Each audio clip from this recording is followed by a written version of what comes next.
investing na get always our dreams, kuzipa changamoto za maisha na fast tamaa kunikatisha, mama akihangaika kutusomesha, kutulisha, kutuvisha, kutombea alikesha. So welcome back to the Hip Hop African Podcast. Today we are doing another collaboration between the Hip Hop African Podcast and the Global Hip Hop Exchange.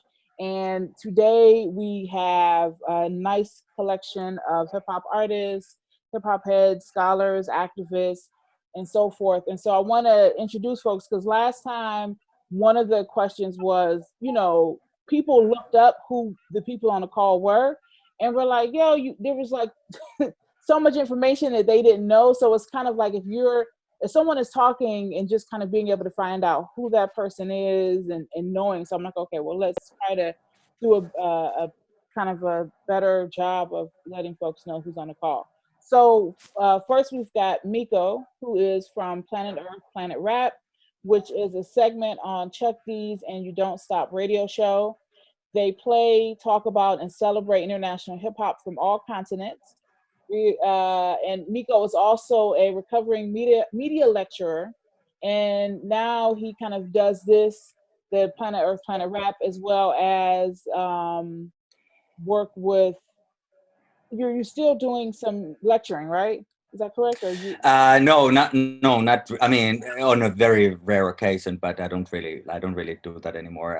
I was doing that in South Africa. Now these days, I am working on an art education. Like that's something that I do. But I don't teach. I just I'm just organizing. Yeah.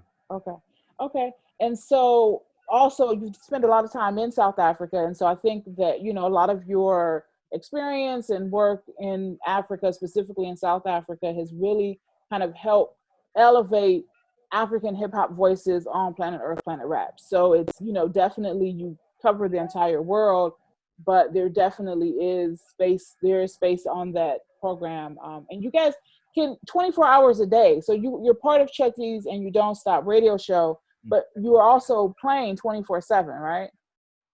We we do basically a new segment for his show every week. So that's sort of like 10-15 minutes. We usually play 2 songs, talk a little bit about them. We usually have we invite the artist to talk a little bit about the song. So there might be like a voice note from them and so on. That's what we do every week. And then we also have like a 24/7 station that is like an online station. It's part of Rap Station, where we just sort of uploaded a lot of songs from around the world, and you can catch that with the application or from the website rapstation.com.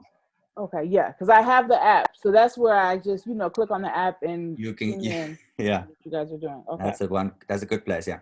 Okay, then we have Fet Jen, who hails from Queens, New York, and Jen is basically a globe-trotting arts and cultural aficionado. Her passion for the arts goes way back to theater days in middle school. I didn't know you did theater. And then kind of really getting into events, coordinating through college, and then after she's kind of coordinated quite a few events and projects. And so having traveled vastly across the world to do her work, she's managed to lay down roots, most recently in Tanzania, where she created The Lounge, which is an open mic, poetry, spoken word, hip hop program that's every other month. Was it every other month? Yeah. Okay. Yep, every other month. Yeah. And so that was over 6 years in running. It hasn't ended, so it's still going on, even though she's currently in South Africa, where she continues to contribute to various platforms for the culture. And she's currently working on producing a few projects, including a new hip-hop mixtape, new hip-hop music by F.G. Tony, and putting together a mixtape with various artists for The Lounge, Tanzania.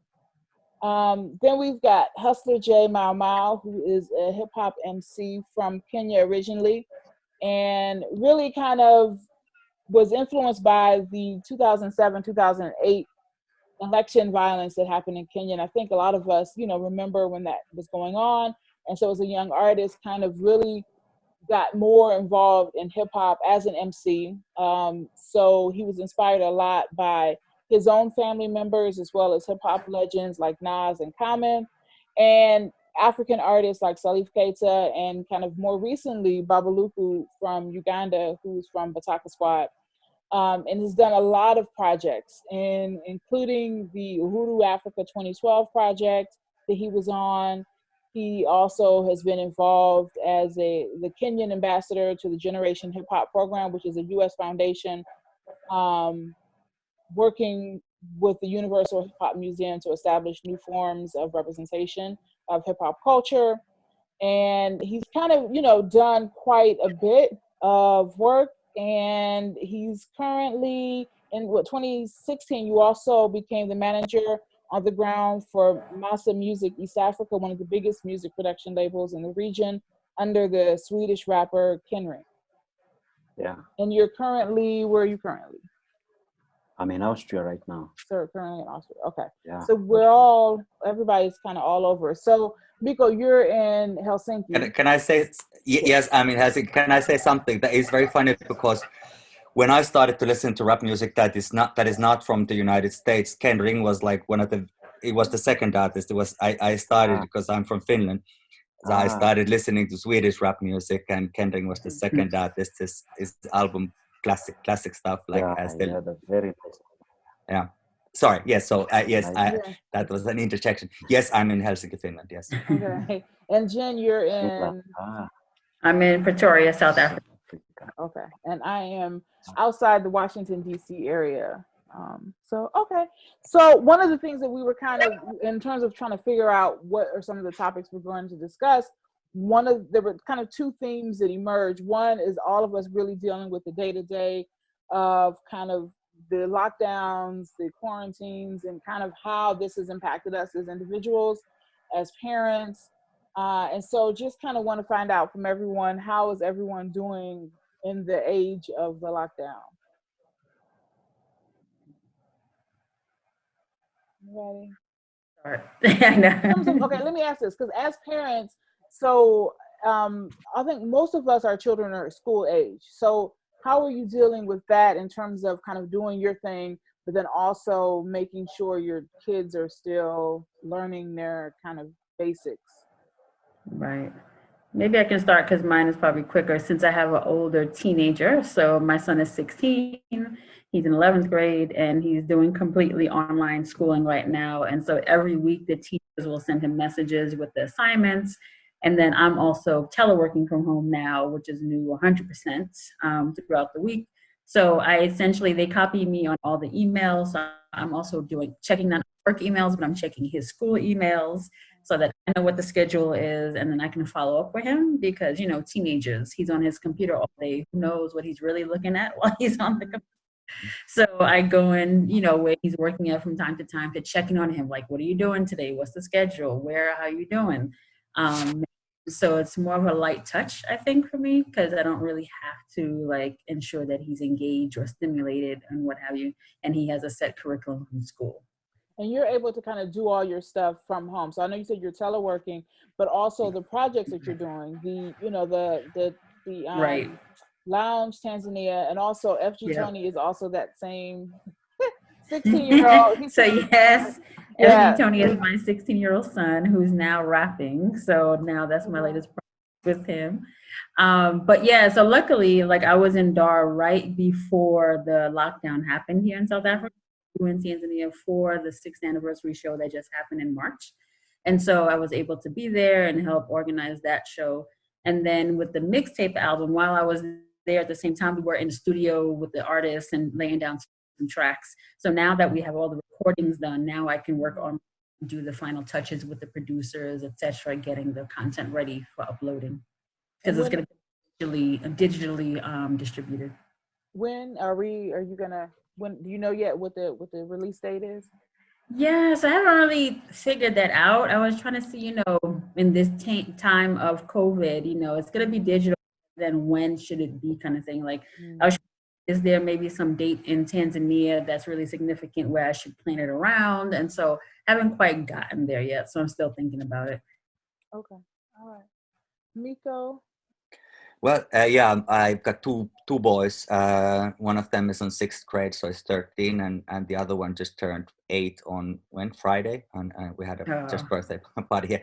So he's a 1st grade. He's just in the first year of school, and it's a lot of work. I think that this is something that they hadn't really thought about much. Like a lot of the teachers, this came all of a sudden to everybody that I think that a lot of the parents I'm also working from home, so I'm here basically. I'm able to be at home. Like not everybody, is able to be at home, and that. So I'm able to help them a lot. But there's a high expectation of like a computer literacy for the kids to do all sorts of different things.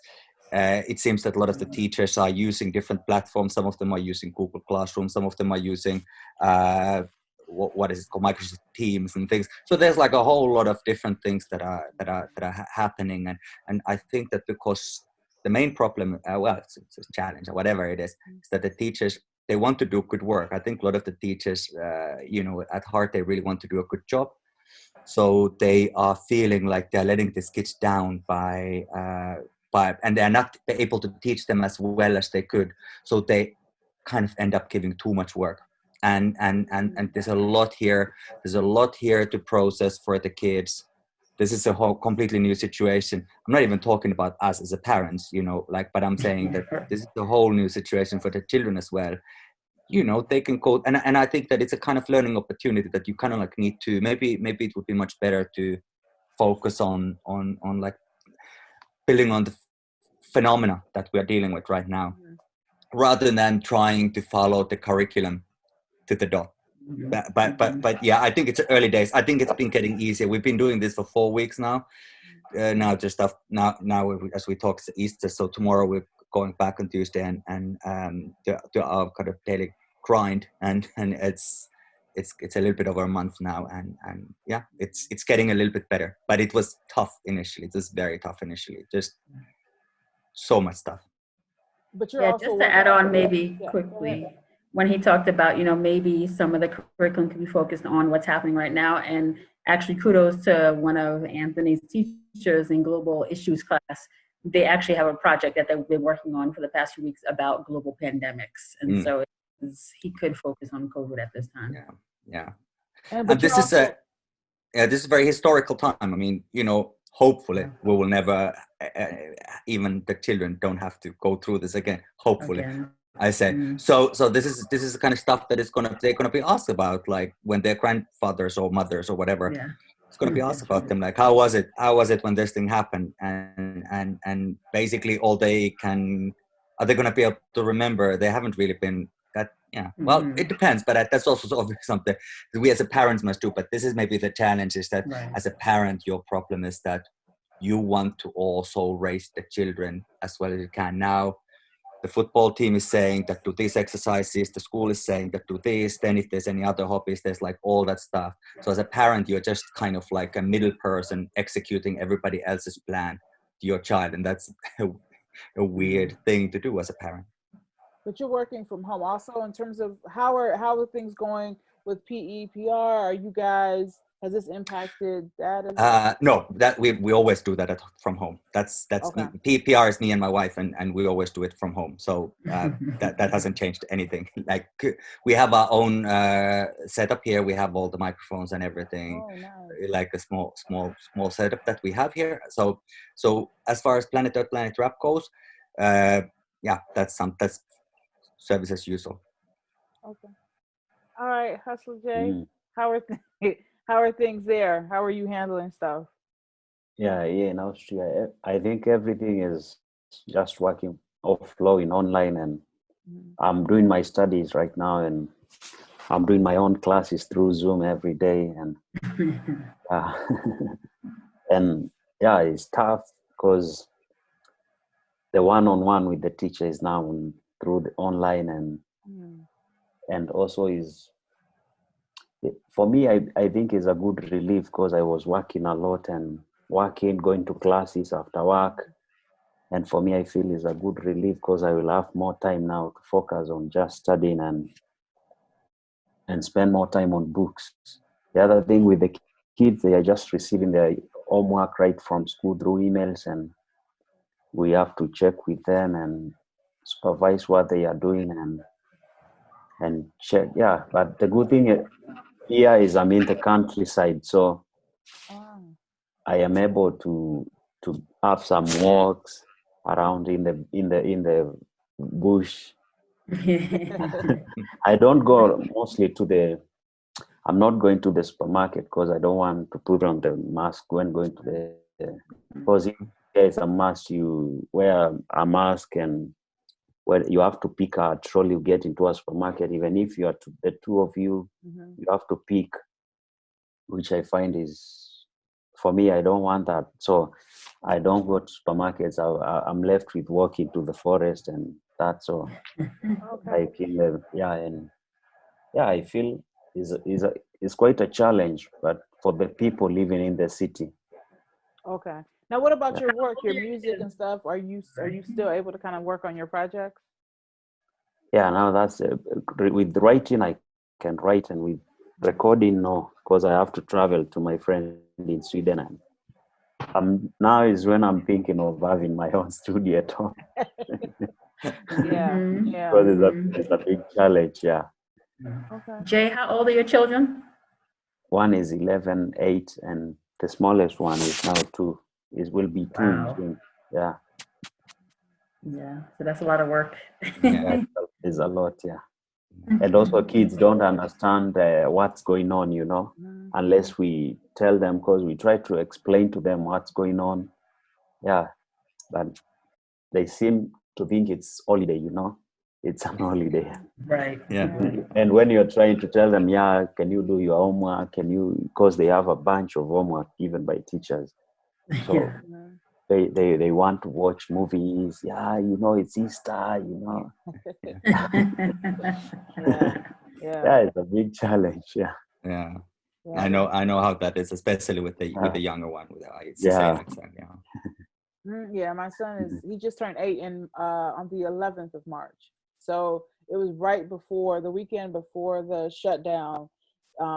School's closing is when he had his birthday, so we were able to do the party right before everybody, but yeah, he's like, well, I'm not going to school, so every night is movie night, and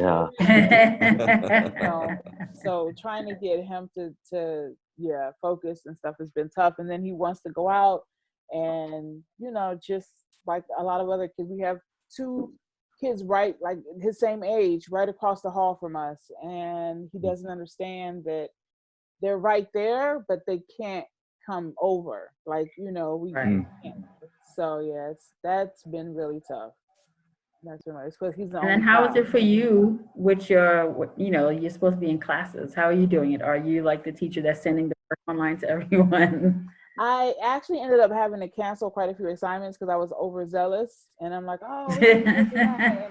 And then I realized setting it up online and everything, it was a lot. It was a lot. And then teaching, like the one class, the hip hop in Africa class, one session tried to play some music, and it just, my streaming it and then them receive it, just became, it was too much. So then I had to just assign links to YouTube videos for them to watch because there was no way to stream anything. So it makes it tough teaching music virtually. I was saying that I work in the art education. So basically I work for the organization that kind of oversees the Finnish music school. So the music education and art education is a kind of a government subsidized thing that is kind of extracurricular thing here. And now, of course, they've had to go also like long distance teaching everything. So I've been doing a lot of research into the whole how to do it, practice all the Zooms and whatever. So to teach music like this, so basically like playing instruments and all the different kind of tricks that they have, and the delays is a problem. Is the delay, you're dealing with the delay, and there's like specific settings in a Zoom that you have to like you have to go and see so that you can get the delays away and all that stuff. So it's a lot, and everybody's sort of like just doing everything from home. So so also for the art education, it's a huge challenge. Maybe a little bit easier for like if you're doing more visual arts or so. But music, especially playing together, it's very difficult. It's basically, you can do it with some methods, but it's not an easy thing to do.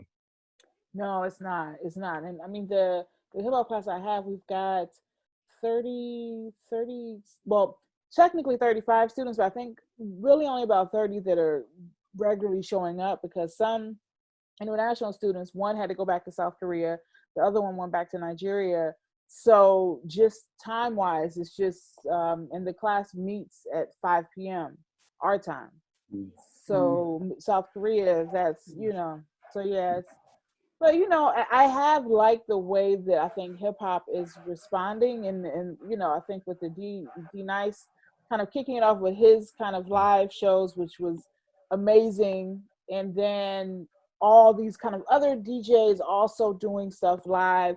There've been a lot of artists, like I know Instagram Live, Techzilla and Mo9 just did a live thing, so that's been interesting, seeing artists, hip hop artists, kind of use this time to do some interesting things. It's you are the only one of us four here who is on the same time zone, or kind of like similar time zones with them. I was I think it would have been 4 o'clock in the morning, the DJ Premier RZA situations. I was like, sorry, I'm with you in the spirit, but I cannot do this. I did manage it also, yeah. But I've been trying to see like what. Yeah. What are you saying? I watched it later. Yeah, it was nice, but the time zone was different, very different. I realized it was the time I was sleeping. So I haven't watched it yet. So it was basically them like playing their different records against each other. Like that was the battle. Yeah. RZA is playing his own releases, the ones he has produced, and right. I was still doing the same, and it was epic. It had a lot of viewers, around almost 800,000. Yeah. Wow. What? Wow. So they went like back and forth. Is that how they did? Went back and forth. Yeah, I was also watching some of the videos. Yeah. But it wasn't.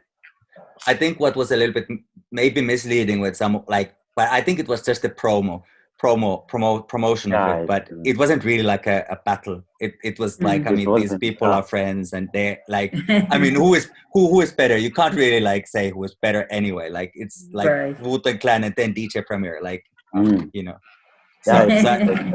Celebrating the culture. Yeah, it was really it's a great thing, but not a competition. Yeah. Have you guys been, in terms of, because I know I had not followed D Nice until this whole thing happened. Like, and I started hearing about his parties, I was like, oh, and even with Questlove, I hadn't followed him. And even I know on the South Africa side with Beat Bangers, with Azul and Ready D. Yes, thank you. Doing stuff, and I know them, but I hadn't kind of paid attention to folks doing these live things. Do you find yourself kind of following these things more than you did prior to?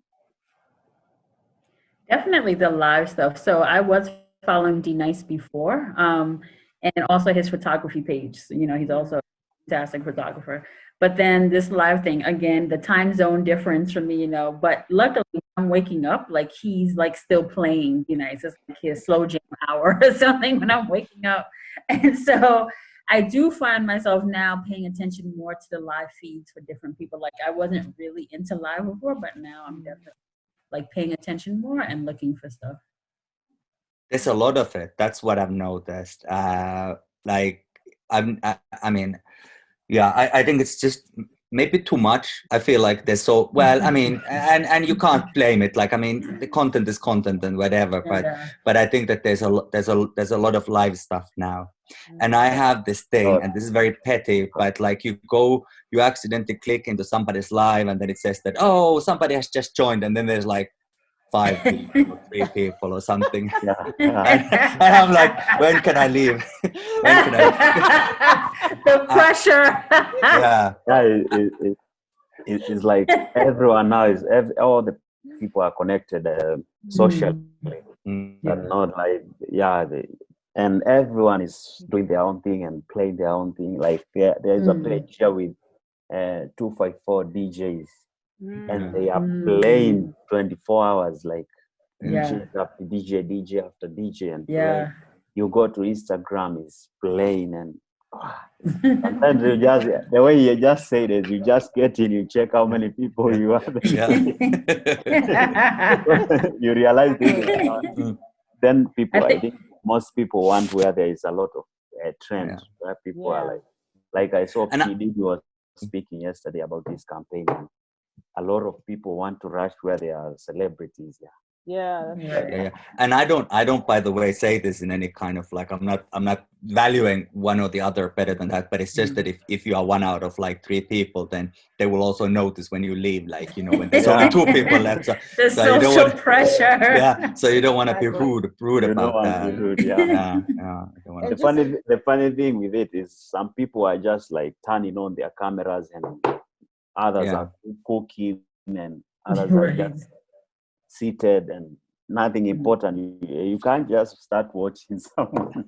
But I think it also can it can speak to the democracy of access, right? Sense of artists. It's definitely a different level playing field. Like you said, when you turn on and one of your favorite artists is like cooking in their kitchen or something. I think people want to, not be bored. And so they're trying these live things just to see, be engaged with people because they're home. Just to kind of clear up the 254. So for those who don't know, that's the country code for Kenya. And the Kenyan DJs, Tanzanian DJs are doing the same thing. There's this Tanzanian bongo DJs like Facebook group, and so they're doing the same thing constantly. Tanzanians and all over the same. So I'm assuming it's the same thing as the 254. It's the same. Another one that is not so much about music, but what I found quite interesting is that I follow Nelson Mandela's grandson, Daba Mandela, and he is he's talking to like the other last week one night he was talking to Malcolm X's daughter, and then he was talking the other night he was talking to Chris Hane's daughter, the South African freedom fighter, and people like that. So that is an interesting talks that and he was and he himself had this virus, like he went through it. So that was his. So he's doing this on Instagram. Instagram Live, Okay, I need to. Okay, I didn't know. That sounds really interesting, though. It's cool. I know some of the artists. Some like I know Idris Elba did this with this live thing, and they just randomly pick someone to like join the live cast with them.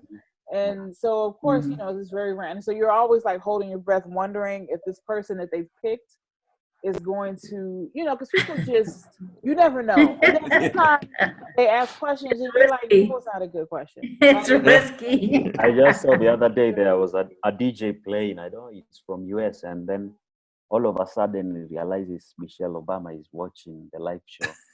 And he was like, what? I can't believe it. No, it's not. And he actually realized this. It's funny.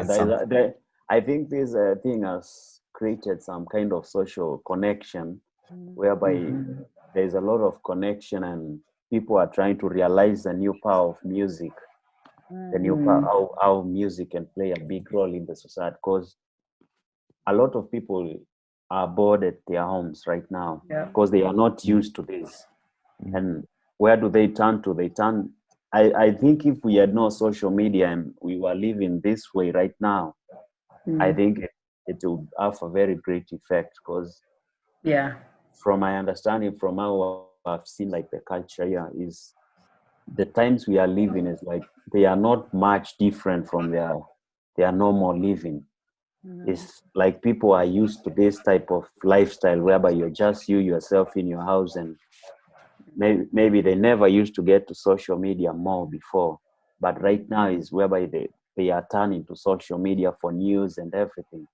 And now and for people like Africa whereby we are used, like we are always all over and noise around and there's no noise and life is changing, it's very difficult time for them. Very difficult. I was going to ask Jay, what are you hearing about things back home in Kenya?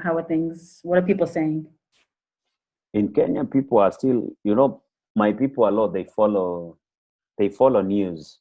The media is pumping a lot of news to Kenya, and everyone is on social media now and they are talking. yeah, some are trying to make jokes or fun out of it, and some, from what I have come to realize, is there is a lot of important information which doesn't penetrate to Africa. And I've seen, like, I've been trying to send links to my friends.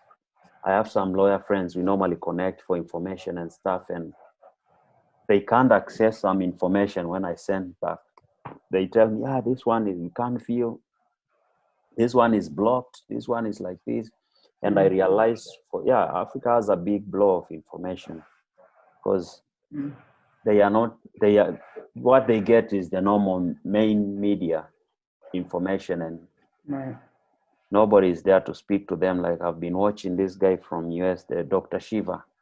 He's trying to talk about the health awareness and fighting for justice on health.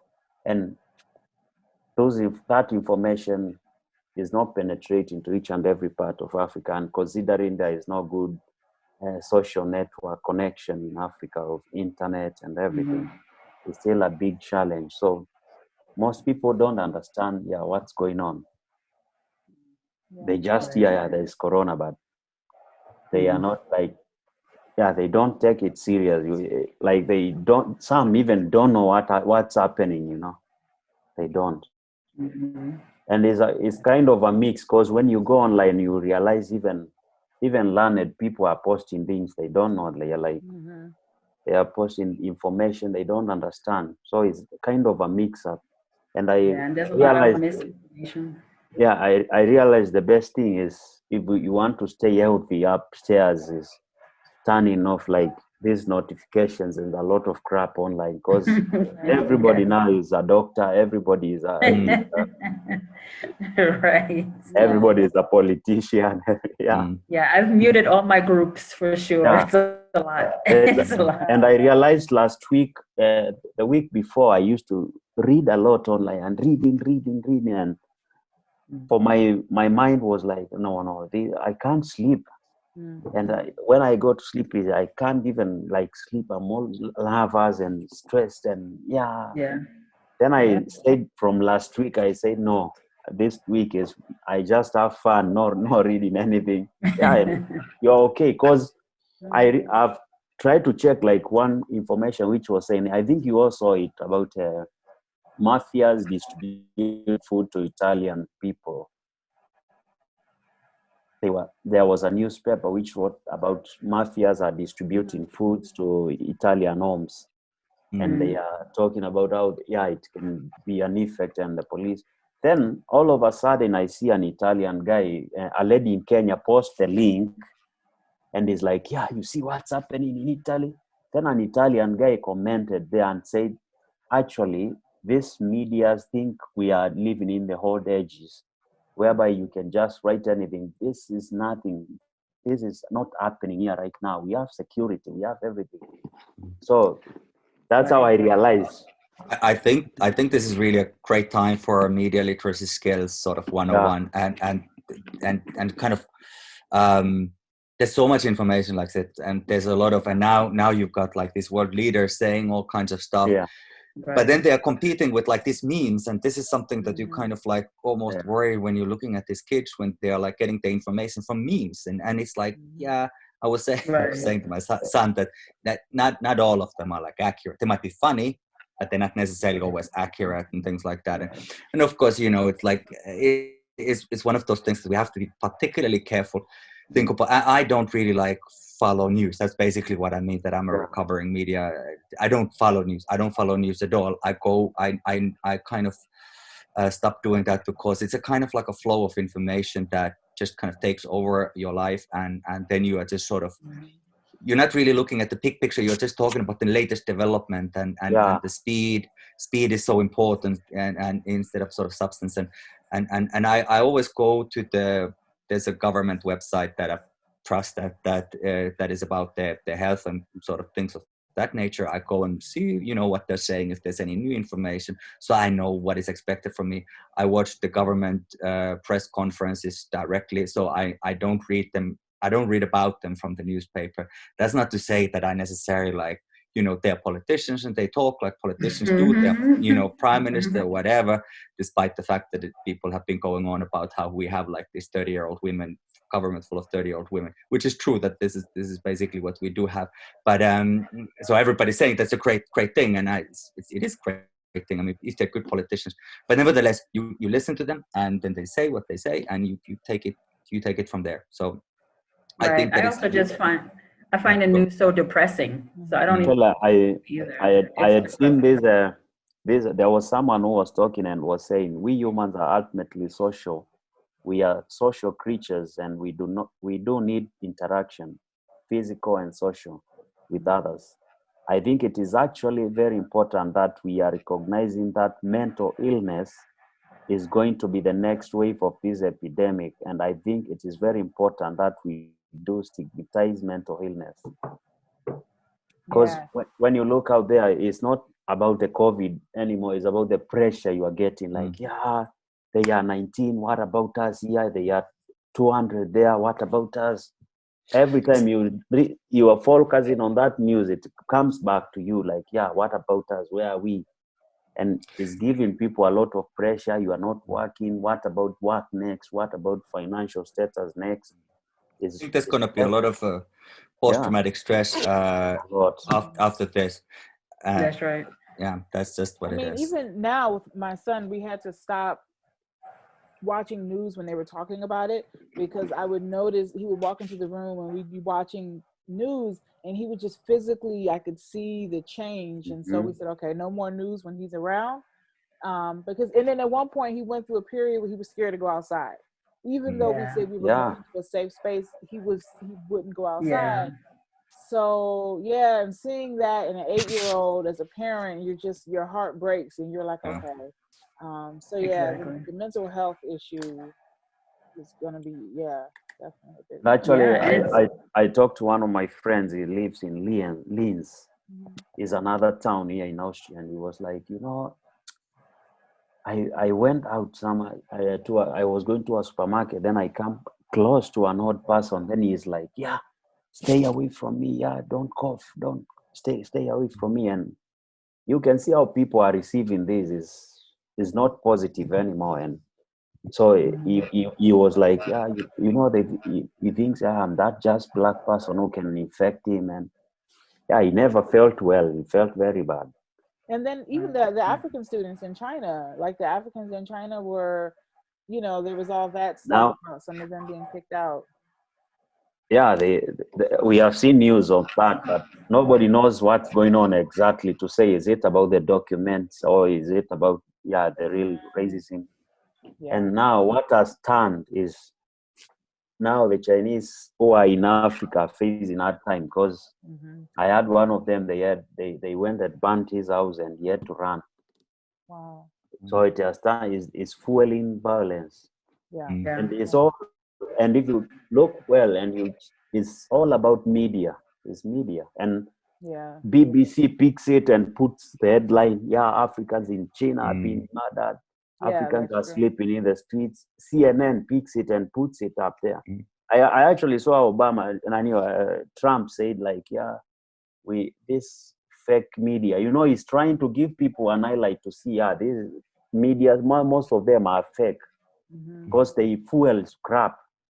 And if someone in Africa sees CNN has written Chinese are killing people in China, what do you expect? Yeah. So they say media is playing in terms of the media. They like anything where there's a high death count or violence, or the media always kind of runs with that. Okay, so let me kind of switch lanes just a little bit in terms of looking at the collaborations piece, because I think that's really important. Because like I said, all of us have been involved in collaborations, and so just kind of, if you want to talk about some of the collaborations that you've done. Some of the things that you're seeing now that you think are, kind of interesting collaborations. Do you think that kind of, what are your future plans for collaborations? I don't know if we want to talk about, starting off with some of the collaborations that you've most recently been a part of. So now, Jen, you've got the the lounge mixtape. Well, Mhm. I was gonna say I was actually gonna highlight our WhatsApp group, the Global Hip Hop Exchange, as one, right? So for me, it came about, you and I are in other groups together, and for me, I felt there was this disconnect, especially dealing so much with Tanzanian hip hop artists, and them not really having the platform to shine on the international scene. I was like, there's so many talented artists in Tanzania. Why don't they have these connections? So we created that WhatsApp group so that we can not only get people from different countries together, but then also different generations. Because the other gap that I have, there are so many young artists coming out of there, not connecting with the old school heads in their own country, but others around the world. So I also wanted to help bridge that generational gap. And so now, our group, we have over 60 people from all over the world, which I think is really dope.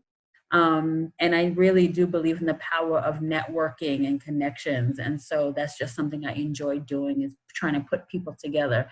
And in terms of the lounge, whenever we have our shows, it always amazes me afterwards to hear from some artists like, you know what, hey, I got called into this radio station because they performing at the lounge, and so they were interested, or I got called by some TV station to come do an interview, and then, or now I'm working with such and such artist who's like one of my like models or something, my role models, because they came to a show and I got to meet them at the lounge. So those are the kind of collaborations I've been seeing most recently, and it's been pretty dope. Yeah, I do want to like highlight just a minute the Global Hip Hop Exchange. I think it's grown. I think we started off, it was definitely dominated by Tanzanians and Kenyans. Yeah. And so like you would see artists, even, Hustler J, some of the other Tanzanians like speaking in Swahili, and we'd be like, okay, guys, because some of the Nigerians were coming in like, we don't understand. Pidgin English. Like. Exactly. So as it grew, I think we've had less of that problem because now we've got such diversity, which has been amazing.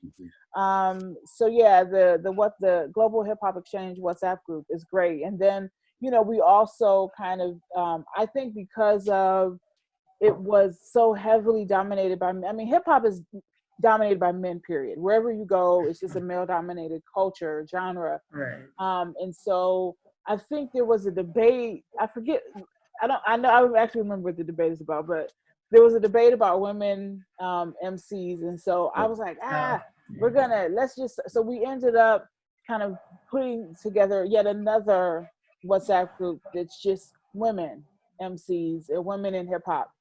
And even that one kind of eventually kind of grew into several different women from all over.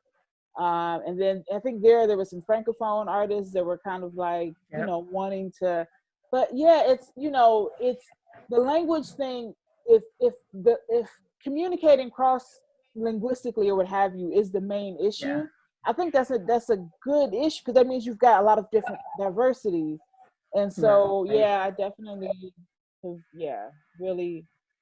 don't think, and then I also kind of always comment about how two women kind of put these groups together, and it's just like, even though hip hop is such a male dominated field, I think us having those connections individually and bringing those folks together, that's been a really amazing experience.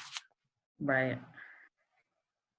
Yeah. I think also with the group, the Global Hip Hop, if you organize something like this, when you get to see someone and know what they do, I think it will make more sense, because sometimes people don't read online.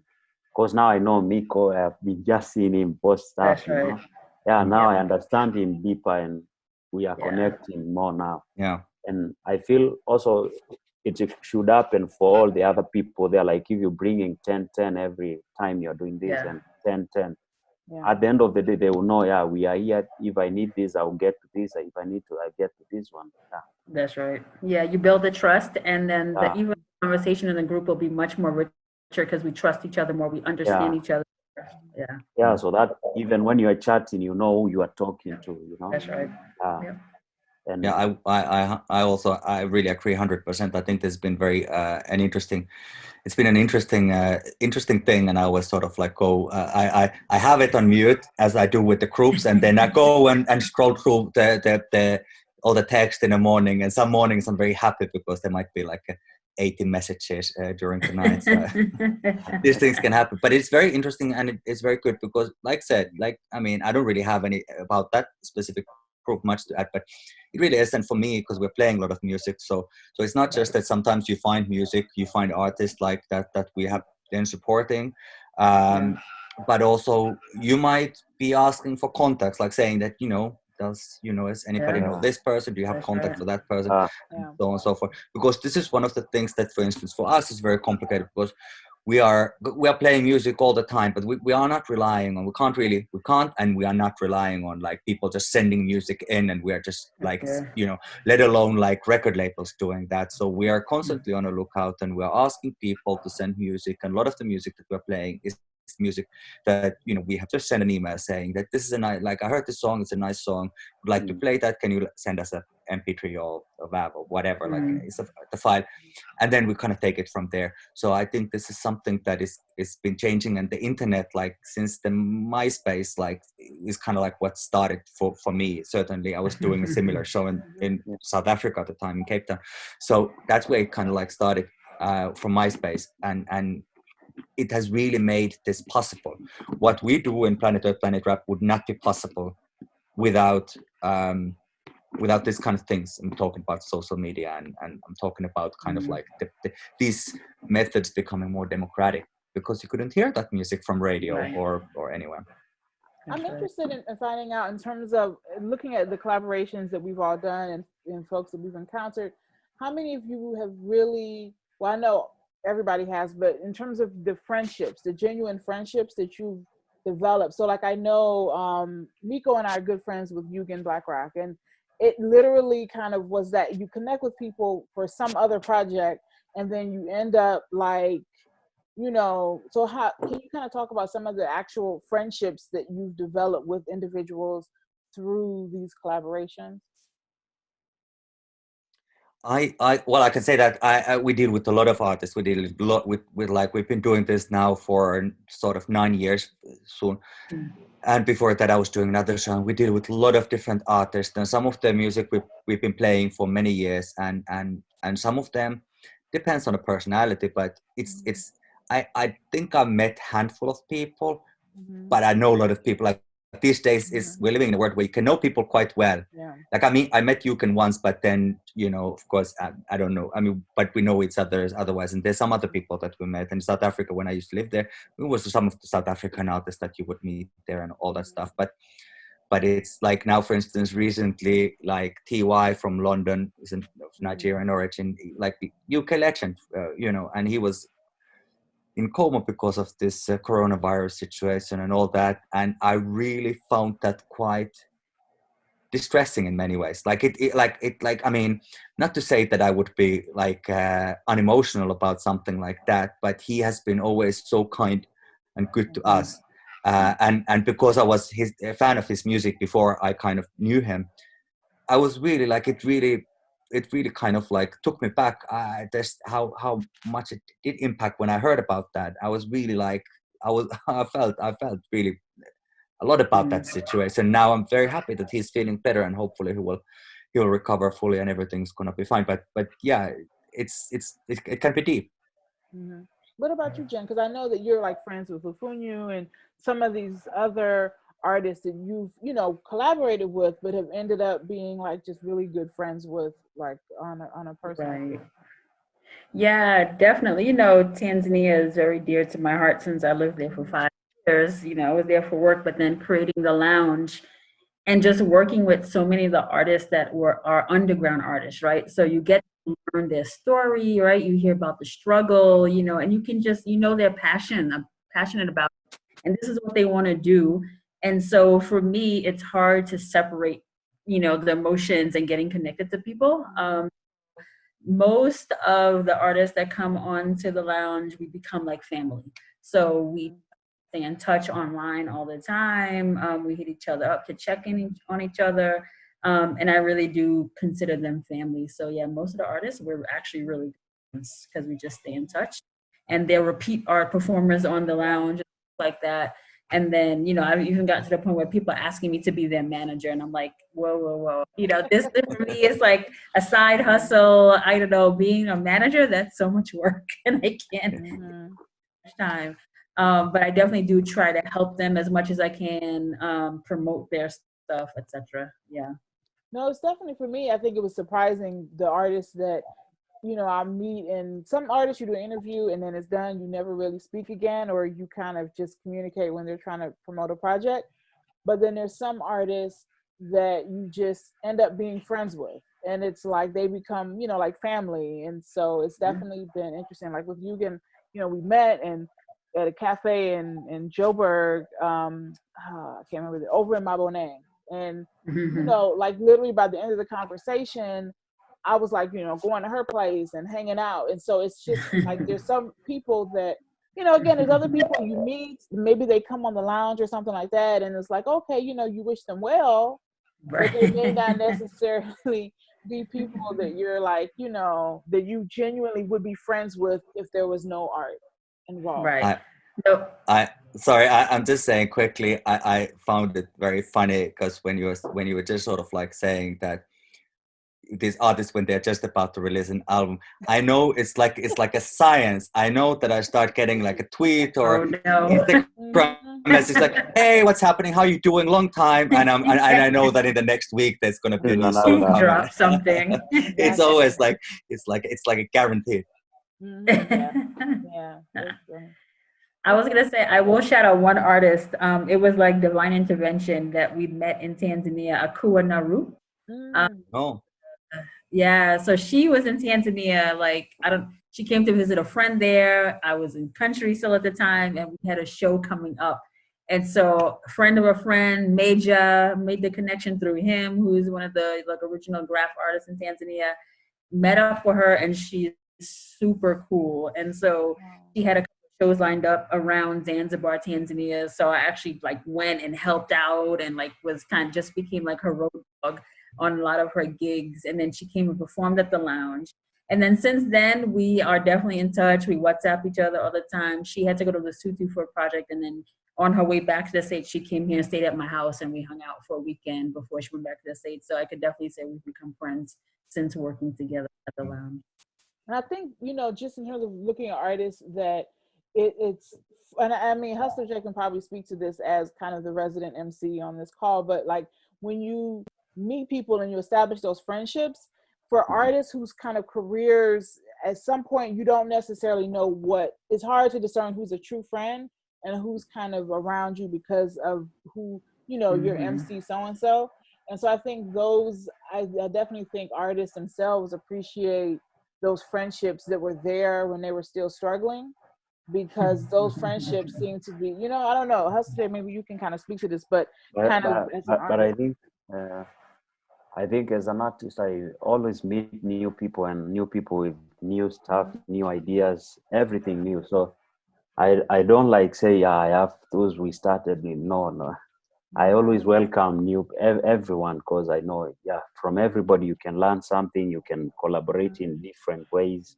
Like when I was in Kenya, I met a lot of artists from Tanzania, Uganda, and we connected in many ways. And when I came to this side, they are the same artists who are like some connecting me to people they knew. Like I did a show in Vienna for an organization. I was connected because the people who are doing the show in Vienna have been to Uganda. And so the artists from Uganda are the ones who told them I'm living here right now. So they invited me for the show.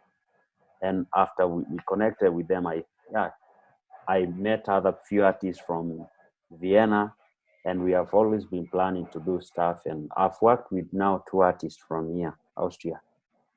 And Can I ask you, Jay, about this thing? Because when it's like I mentioned earlier, like I mean, I'm a fan of Ken Ring's music and what he's been doing, but that his projects are like his stuff is pretty amazing. So he's Swedish guy who is dad's Swedish, mom is Kenyan. He's superstar in Sweden current. Like he's been in these big TV shows. He's a very, very but he's like just very dope rapper. Like he's just very good rapper, but he also does kind of like a music, sometimes with the pop sensitivity and things like that. But he's kind of like made a space, and he's got a football team. And what is everything like? That's the international collaboration. But it's like what is the music? He was also, he kind of was like bringing back Kalamashaka then a couple of years ago. Yeah, Ken has been working to bring back like Kalamashaka, but what we did was to bring back Johnny Vigeti.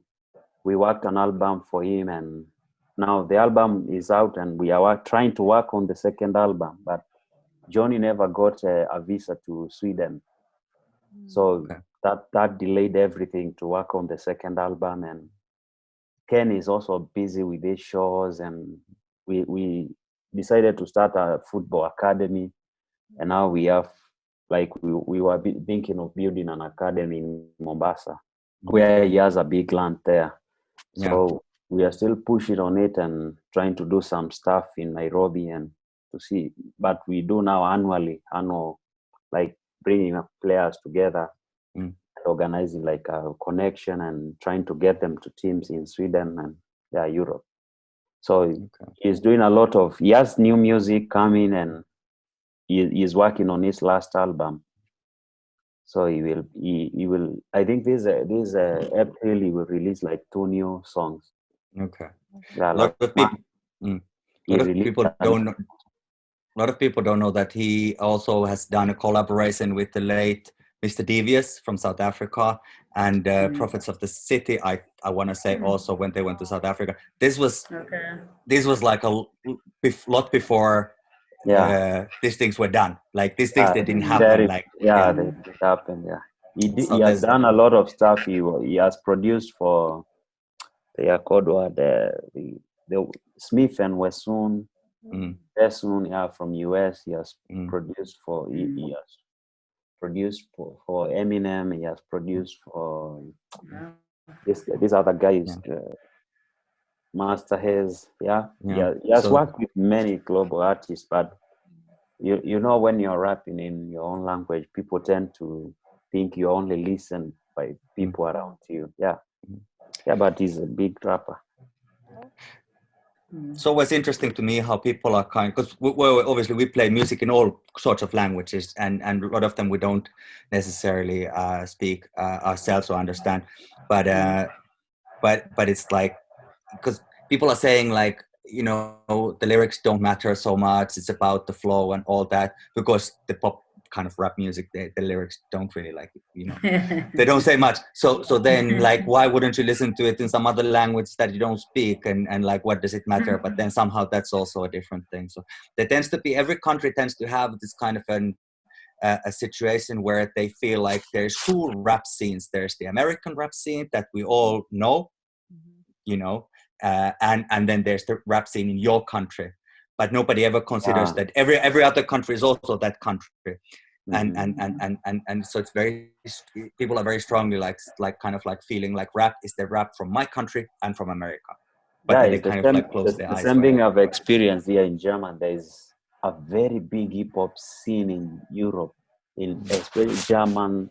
It's big, and people don't know it, and they are very great MCs people don't know around, and they are big. And with the hip hop here in Germany is on another level. It's like the same scene like in Europe, in US, the way people see it there. Because I've seen the DWTV has done a lot of documentaries on how hip hop has impacted the society, how is on the crime, on levels of crime, racism, and everything.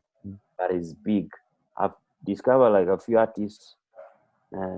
I think you know him. He's called Sammy Deluxe.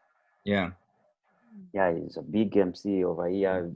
The others against the rappers like Bushido, Sido. Yeah, they're big MCs, and people don't know them a lot outside. But but there are in many countries in Europe and in elsewhere, Australia, wherever, there's a lot of rap artists that can fill up a stadium. There are dozens of rap artists in the world that you've never heard of, no matter who you are, and you've never heard of them, and they have sold out a stadium, like a proper football stadium, like, whatever, 40,000. And you know what I realized is they don't move outside the country. Mm. They tend to move around just here. Then I've seen is like with Ken. Ken can work with anyone from US, but he doesn't like. He just meets them. They see, they can talk, but he is not interested. I don't know why. Yeah, and I asked him, and he was like, "Yeah, you know, I started rapping long time ago, and yeah, I'm almost done with this." And so I was like, I saw the whole picture. Is like these guys feel like people outside don't understand their language, and but they don't know how they impact people outside there, and people don't even understand the language, but they like them a lot. And I've seen it. The way you are just saying is that they feel stadiums here, like they are big. They are very big. Yeah. All right. Well, this has been a great conversation. I know, I see, Jay, where you are, the sun is kind of gone down. Yeah, fast. Yeah, it was like bright, and then Where I'm living, we are surrounded by mountains, so the sun sinks very fast. Like yeah. Wow. Okay. So, are there any kind of last minute kind of projects you guys want to kind of highlight and let people know about? That you guys, the things that you guys are working on? With me, I'm working with. Before this, I was working with kids here on climate and environment, about teaching them how to rap, write, and skills on rapping. So that's what I've been working on. And before the corona, now we cannot continue. We have to wait to see what happens. Yeah, and I'm still working on my new album. Yeah. Okay. Well, we are doing Planet Earth, Planet Rap all the time, so that's the radio stuff. So people can send us their music through pprradio@gmail.com, or find us from the social media and contact us, and we'll kind of like consider all the music and listen to. So it's a rap and hip hop from all around the world. We don't play from the United States because there's a lot of, even in rap stations, there's a lot of shows that play that music. So we don't really like play with that unless there's some collaboration, you know. But there's also other countries involved. There's also another thing that I'm busy with. I probably shouldn't say much about it, but I'm writing, and it's terrifying. It's a terrifying project that is somewhat slow at the moment because of everything that has been happening and this homeschooling and all that. And I don't know how long it's going to take. I hope if I'm saying it out loud, then I kind of like force myself to do it. But I'm writing something that I'm trying to have a different chapters from. Can you notice how I'm not saying the B word? I'm not saying the B word. The book. I'm not saying the word book. But nevertheless, I'm just like writing from different countries. I've started from the first coast, which is Jamaica, and I've been doing a handful of interviews with Jamaican artists and DJs and things like that. But it's a very overwhelming project. So hopefully one day I will have something. But it was actually something that when every time when like Chuck always, whenever we saw Chuck D, and he's always saying that, you guys have to write the book, and I was like, nah, I don't have time. And then he started to say that always when he was introducing us in the radio show, that today we have Planet Earth, Planet Rap, and look out for the book is coming soon. And I was like, then I was just said, okay, let me try. But well, let's see how it goes. It's definitely a huge task. I've never written anything of that length, so but yeah, I'm working on it. That's great. I think you're definitely in a good position to be able to write a book that kind of takes a global approach because of your connections, and so I can see why he's kind of pushing you guys to do. Yeah, that would be an awesome book. I hope so. I hope there's gonna be one. Yeah, let me have more confidence and ambition. Okay. Jen? For me, at the top of the hour, we talked about, I'm working on FG Tony's new music releases, my son, aka, but also the mixtape for the Lounge Tanzania. I need to figure that out. Like, this is my first time putting together an album, right? So it's like, okay, what platform should I be putting this out? How do I put it out? That kind of stuff. So it's all big learning curve for me. So it'll take some time, but hopefully before the end of the year, it'll be out. And then also with you, Sia, you wrote into this journal. So we're working on the Words, Beats, and Life journal that we have a call out for submissions, and it's going to focus on South Africa this time. And the submissions are due on June 1st. So I'm looking forward to that work. Okay. Yeah, no, I'm definitely excited about that project, because it's not, just kind of dry academic articles, but we're also, really highlighting the voices of artists. So that's been great. So in my kind of day job, the whole publish or perish thing is real. Even in the age of Corona, it's still, conferences are being canceled, but there's still kind of this very real expectation. So I actually have a chapter in a book on African feminism coming out, looking at African women artists in the diaspora. So it's basically a case study looking at specifically the UK and Australia, looking at some of the artists like Sampa the Great, Flohio, some of the other art, looking at the way in which African women MCs articulate, African feminist kind of aesthetics and lyricism, and how they integrate spirituality in ways that are different than artists that are based on the continent. And then I'm working on a book project that looks at kind of it's kind of an African feminist approach as well, but it's a collection of chapters by women talking about the impacts of racism and sexism on Black women everywhere. So we've got some South African activists that were involved in the total shutdown, as well as the controversial Men Are Trash hashtag, which I'm still, they've kind of are defending it, and I'm just kind of like, but in that one, we're actually trying to get some verses. And so Salma, who is a Tanzanian poet, MC, has contributed some poems to that project. So I'm very excited about that. And yeah, some other stuff that's just kind of continuing. It's like, okay, yeah, the deadline. So we're going to be submitting. And I'm like, but it's Corona. And it's like, no, you still right. So yeah, working on some stuff.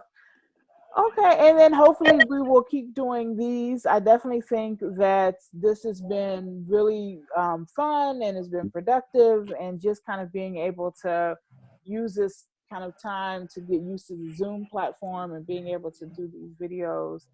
So what we'll do is, like always, have kind of connects to everybody's social media stuff. And yeah, I mean, that's kind of it. Anybody else have any last words or? Thank you for organizing, getting us on here. Yes, thanks. Yeah. Jen, you're very humble. You gave me the directive. You need to post something. Asante Sana. Asante. Okay. All right. So thank you, everyone. Thank you. All right. Bye, everybody. Bye. Kibao cha kampani iliamini ipo siku yatakwisha. Mitaa magenge waoni walitisha, chafu walikalisha, chokesha taarifa wakali kwanza waliangaisha. Wengi wakangushwa, matairi wakavishwa, umri mdogo wakatangulia mbele za haki. Inasikitisha marafiki nilocheza nao.